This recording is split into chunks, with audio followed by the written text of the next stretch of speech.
Very good morning students, this is your Anju miss. तो जैसा कि हमने प्रीवियस लेक्चर में डिस्कस किया था, reproduction, modes of reproduction and male reproductive organs.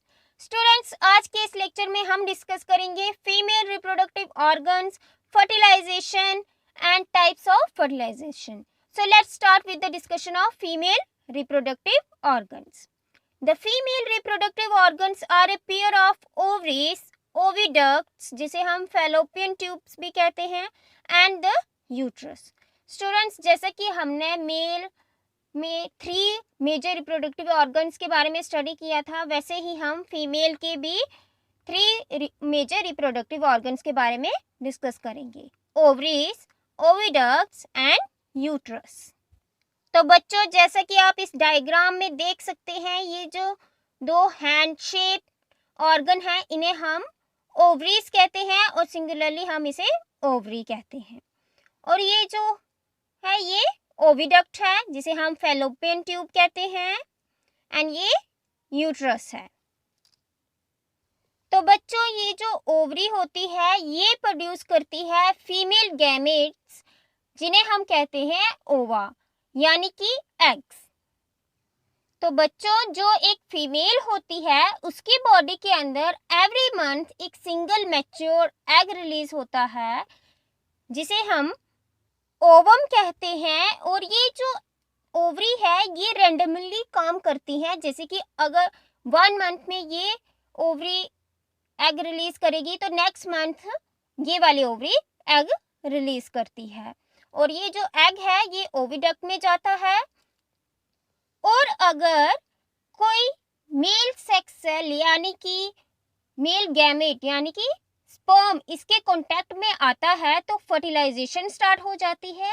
जैसे ही फर्टिलाइजेशन हो जाएगी तो ये धीरे धीरे करके बेबी पाउच जिसे हम यूट्रस कहते हैं, यानी कि माँ की कोख या गर्भाशय कह सकते हैं, यहाँ पर आके फिक्स हो जाता है। तो बच्चों, इस तरीके से रिप्रोडक्शन होती है। और ये जो एग होता है ये एवरी मंथ रिलीज होता है और इसे हम मेंस्ट्रुअल साइकिल कहते हैं। और अगर ये एग जो है स्पर्म के कांटेक्ट में नहीं आता है तो ये एग टूट जाता है और ब्लड की फॉर्म में बॉडी से बाहर आ जाता है। और ये एग जिसे हम ओवम कहते हैं ये स्पर्म की तरह सिंगल सेल होता है और इसमें न्यूक्लियस एंड साइटोप्लाज्म होता है। एग जो है वो ह्यूमन में बहुत ही ज़्यादा स्मॉल होता है एज कंपेयर टू हैंड्स। और जो भी एनिमल्स एग ले करते हैं सबका साइज अलग अलग होता है और सबसे बड़ा एग जो है वो ऑस्ट्रिच का होता है। Now let's start the discussion of fertilization. The fusion of sperm with an egg is called fertilization. जब sperm और egg की फ्यूजन होती है तो उस प्रोसेस को हम fertilization कहते हैं। During fertilization, the nuclei of the sperm and the egg fuse to form a single nucleus. जब fertilization होती है तो जो न्यूक्लियाई होता है स्पर्म का वो एग के साथ फ्यूज होता है और सिंगल न्यूक्लियस बनाता है और इससे जो है एक फर्टिलाइज्ड एग जिसे हम जाइकोट कहते हैं उसकी फॉर्मेशन होती है। Now types of fertilisation. Students, fertilisation 3 तरीके से होती है, internal fertilisation, external fertilisation, IVF, in vitro fertilisation. Internal fertilisation वो फर्टिलाइजेशन होती है जब जो फर्टिलाइजेशन है वो फीमेल बॉडी के इनसाइड होती है। Fertilisation which take place inside the body of the female is called as internal fertilisation. और ये जो फर्टिलाइजेशन है वो ह्यूमंस में होती है, डॉग्स में होती है, काउस में होती है, हैंड्स में होती है। Then external fertilisation.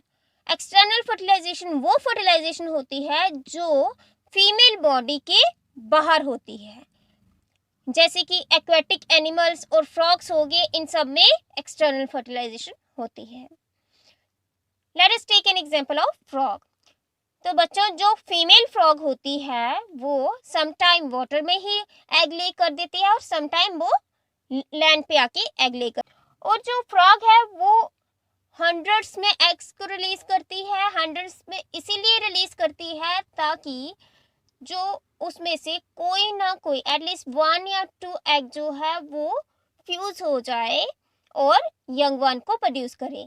क्योंकि जब वो एग ले करती है तो जब अगर वो पानी में एग ले कर देगी ही तो कुछ एग्स वाटर के साथ ही मूव कर जाएंगे और वाटर बॉडी से बाहर निकल जाएंगे। और अगर वो लैंड पे भी करती है तो समटाइम रेन की वजह से एग्स जो है मूव आउट कर जाते हैं, दूर दूर पहुंच जाते हैं, बह जाते हैं, और समटाइम विंड से बह जाते हैं। विंड जो है उन्हें आगे पीछे ले जाती है।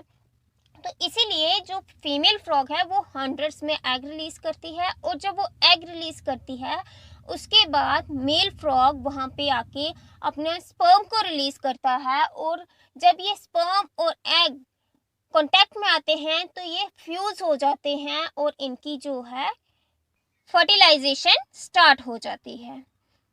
तो बच्चों इसी तरीके से जो और भी एक्वेटिक एनिमल्स हैं, फिश, स्टार फिश, वो भी इसी तरीके से एक्सटर्नल फर्टिलाइजेशन करते हैं।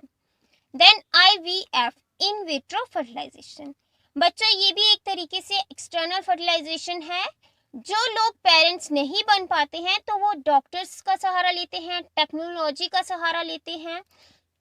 इस फर्टिलाइजेशन में freshly released egg and sperm को एक टेस्ट ट्यूब में डाला जाता है और एक उसे पर्टिकुलर टेम्परेचर पे रख दिया जाता है कुछ घंटों के लिए, और उसे ऑब्जर्व किया जाता है कि क्या उनमें कुछ डेवलपमेंट हो रही है। और जब डेवलपमेंट स्टार्ट हो जाती है, स्पर्म और एग फ्यूज हो जाते हैं, तो उन्हें कुछ वीक्स के लिए अंडर ऑब्जर्वेशन रख दिया जाता है ताकि पता चले कि ये सही तरीके से डेवलप हो भी रहे हैं या नहीं। और जब ये सही तरीके से डेवलप हो जाते हैं तो इन्हें फीमेल के यूट्रस में इंजेक्ट कर दिया जाता है और फिर वहां पर इसकी ग्रोथ स्टार्ट हो जाती है। यानी कि जाइकोट जो कि टेस्ट ट्यूब में प्रिपेयर किया था उसे मदर के यूट्रस में डाल दिया जाता है और आगे की जो डेवलपमेंट है वो वहां पर होती है। और इस मेथड को हम टेस्ट ट्यूब बेबी मेथड भी कहते हैं, और जो बेबी प्रोड्यूस होता है उसे हम टेस्ट ट्यूब बेबी भी कहते हैं। Students, that's all for today. Thank you, my dear students.